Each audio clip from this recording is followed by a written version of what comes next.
আসসালামু আলাইকুম। সবাইকে স্বাগত জানাচ্ছি আমার আজকের পর্ব দেখার জন্য। আমি আজ আপনাদের সঙ্গে একেবারেই পারফেক্ট এবং ফ্রেশ মোজারেলা চিজ তৈরির রেসিপিটি শেয়ার করছি। বিশ্বের সবচেয়ে প্রচলিত এবং জনপ্রিয় চিজ হচ্ছে মোজারেলা। পুষ্টিতে ভরপুর এই চিজ কাঁচা বা রান্না দুইভাবেই খাওয়া যায়। তবে পিৎজা, বার্গার, পাস্তা সহ আরও অনেক ধরনের স্ন্যাক্স তৈরিতে এটা ছাড়া আমাদের চলেই না। ঘরে কিন্তু এটা খুব সহজেই তৈরি করতে পারবেন। এতে স্বাস্থ্যগুণ বেশি থাকবে, ফ্রেশ পাবেন, আবার অনেক কম খরচেও তৈরি করতে পারবেন। তো চলুন এর রেসিপিটি দেখে নিই। চিজ তৈরির জন্য প্রথমেই সাদা ভিনেগার নিচ্ছে হাফ কাপ, এর সঙ্গে রুম টেম্পারেচারে থাকা পানিও নিচ্ছে হাফ কাপ। ভিনেগার কিন্তু খুব স্ট্রং থাকে, তাই এর সঙ্গে পানি মিশিয়ে নিলে ভিনেগারের কার্যক্রমটাকে কিছুটা স্লো করে দেবে। এতে ধীরে ধীরে তার কাজটাকেও পারফেক্টলি সম্পন্ন করতে পারবে। আমি এখানে ফ্রেশ এবং খাঁটি গরুর দুধ নিচ্ছি 2 লিটার। এই দুধটা অবশ্যই কাঁচা হতে হবে, অর্থাৎ আগুনের তাপে জাল করা দুধ হলে কিন্তু তা দিয়ে চিজ তৈরি করা যায় না। ডিপ ফ্রিজে রাখা দুধ দিয়েও কিন্তু চিজ ভালো হয় না। আপনি ফুল ক্রিম যে কোনো লিকুইড কাঁচা দুধ নিতে পারবেন, তবে ভালো রেজাল্ট পেতে চাইলে গরুর ফ্রেশ দুধটাই নিতে হবে। লো মিডিয়াম আঁচে দুধটাকে জাল করছি। এইভাবে ক্রমাগত নাড়তে হবে, আর খেয়াল রাখতে হবে যেন দুধের চারপাশে সমান গরম হয়। এটাকে আমি হালকা গরম করব। হালকা গরম বলতে কতটুকু গরম চাচ্ছি সেটা আমি বুঝিয়ে দিচ্ছি।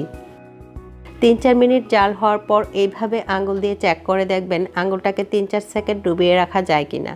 রাখতে পারলে বুঝবেন তাপমাত্রা একদম ঠিক। যদি বেশি গরম হয়ে যায় সেক্ষেত্রে নামিয়ে পরিমাণ মতো টেম্পারেচারে নিয়ে আসতে হবে। দুধ একদম পারফেক্ট গরম হয়েছে, তাই নামিয়ে নিয়েছি। এখন পানি মিশ্রিত ভিনেগারটাকে অল্প অল্প করে ঢালবো। অপরদিকে দুধটাকেও ধীরে ধীরে নাড়তে থাকবো।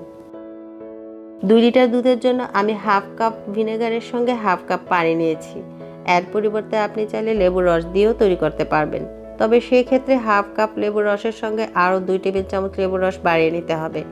অর্থাৎ আপনি যদি ভিনেগারের পরিবর্তে লেবুর রস ইউজ করতে চান সেই ক্ষেত্রে লেবুর রসের পরিমাণটা একটু বেশি নিতে হবে। এইভাবে ধীরে ধীরে 4-5 মিনিট নাড়ার পর দেখবেন ছানা এবং পানি আলাদা হয়ে যাচ্ছে।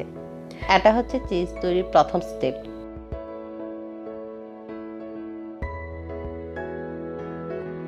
এখন পানি থেকে এইভাবে চেপে চেপে সবটুকু ছানা তুলে অন্য পাত্রে রেখে দিচ্ছি। এই ছানা দিয়ে কিন্তু মিষ্টি তৈরি করা যায় না। মিষ্টি তৈরির জন্য অন্য প্রসেসে ছানা তৈরি করতে হয়।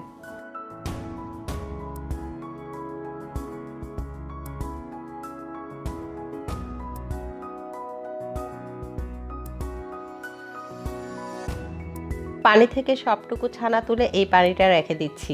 এটা রান্নার কাজে ইউজ করা যাবে, কারণ এই পানিতে কিন্তু অনেক পুষ্টিগুণ রয়েছে।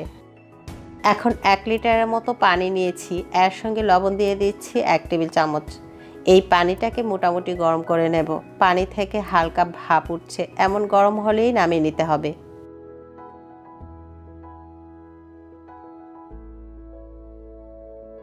পানিতে কিছুটা বুদবুদ দেখা যাচ্ছে, অর্থাৎ কিছুক্ষণের মধ্যেই পানিটা ফুটতে শুরু করবে। এই অবস্থায় নামিয়ে নিচ্ছি। এখন এই পানিতেই ছানার চাকাগুলো রেখে দিচ্ছি।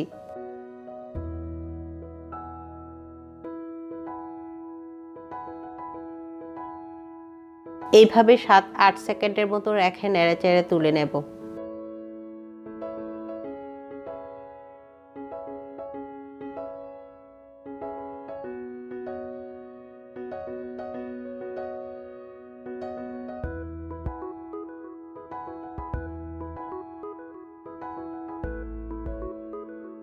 এবার হাতে নিয়ে এইভাবে চেপে চেপে পানিটাকে ঝরিয়ে দিতে হবে।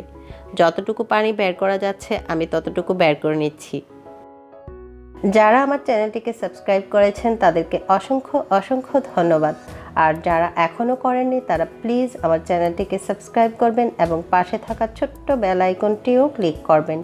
এতে আমার লেটেস্ট ভিডিওগুলো সহজেই আপনি পেয়ে যাবেন। আপনাদের লাইক, কমেন্ট, শেয়ার এবং সাবস্ক্রাইবই হচ্ছে আমার একমাত্র অনুপ্রেরণা। এইভাবে সবগুলো থেকে পানি ঝরিয়ে নিয়েছি। এখন আবারও গরম পানিতে দিয়ে 7-8 সেকেন্ডের মতো রেখে তুলে নেব। রেসিপি সম্পর্কে আপনাদের কোনো প্রশ্ন থাকলে কমেন্ট বক্সে প্রশ্ন করতে পারবেন। আমি আপনাদের সব ধরনের প্রশ্নের উত্তর দেওয়ার চেষ্টা করব।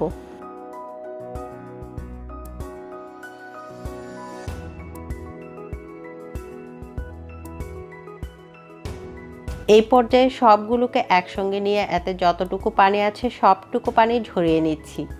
এইভাবে চাপতে থাকলে অতিরিক্ত পানিটাকে সহজেই ঝরিয়ে নেওয়া যায়। পানিটাকে ভালোভাবে ঝরিয়ে নিলে সংরক্ষণের জন্য ভালো হয়, তাছাড়া ব্যবহারের সময় অতিরিক্ত পানিও বের হয় না। এইভাবে গরম পানিতে রাখা এবং তা থেকে তুলে পানি ঝরানোর কাজটি আপনাকে 3টি ধাপে করতে হবে।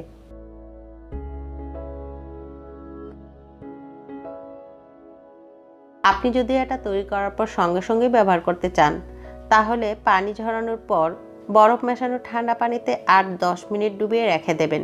এতে এটা জমাট বেঁধে অনেকটা শক্ত হয়ে যাবে এবং তখনই এটা খাওয়ার উপযোগী হয়ে যাবে। আর যদি সংরক্ষণ করতে চান তাহলে সরাসরি ফ্রিজে রেখে দিতে পারবেন। এখন এটাকে আমি একটা জিপলক ব্যাগে ভরে নিচ্ছি। এটাকে এইভাবে টাইট করে পেঁচিয়ে নিচ্ছি।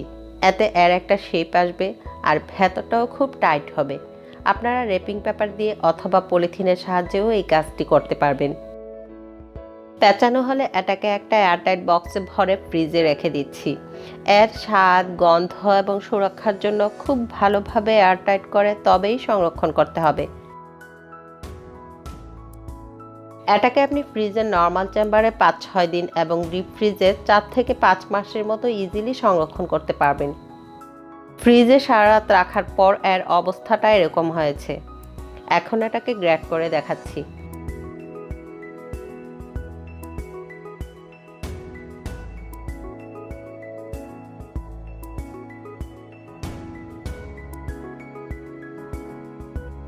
খুবই সুন্দর গ্রেট হয়েছে। বাজার থেকে অনেক দাম দিয়ে কেনা চিজের চেয়ে যতটা স্বাস্থ্যকর ততটাই পারফেক্ট হয়েছে।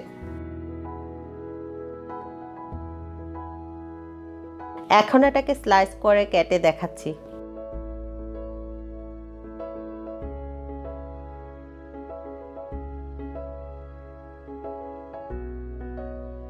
দেখুন ভেতরটাও কিন্তু একেবারেই টাইট হয়ে আছে। এইখান থেকে একটা স্লাইস নিয়ে মেল্ট করে দেখিয়ে দিচ্ছি। এটা খুবই সুন্দরভাবে মেল্ট হয়েছে।